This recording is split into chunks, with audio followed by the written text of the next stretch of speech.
Welcome back. Now, it's possible that once you've recorded audio that you discover that there is a portion that you don't like or that you have made a mistake.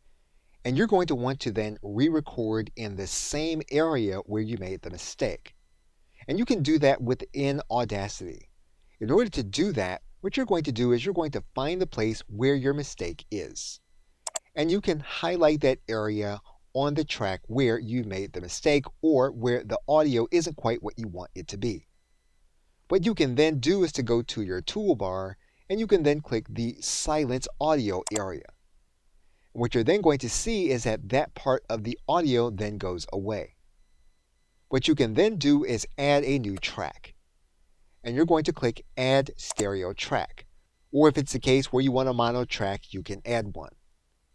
What you're then going to do is you're going to place your cursor where you're going to create the new audio. And what you're then going to do is you're going to click on the record button and you're going to begin recording your new audio.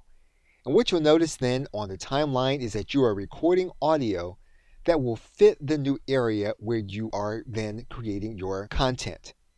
And this new content will be a substitute. And once you've completed recording the clip, you'll then need to stop the audio.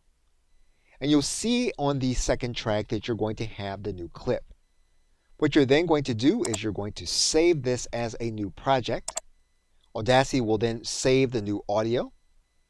And you'll then have a new audio project. What you can then do is to create the new audio file. You will then go to your export command. You will then export as an MP3 if that's the file designation you want. We're going to click Export MP3. We're going to save the new project file. We're going to save the new MP3 file. Audacity will then tell us that we're going to have one file and that all of the tracks will be combined into one. We're then going to click OK. You'll then see the metadata request. We're going to click OK. And then Audacity will then create the file.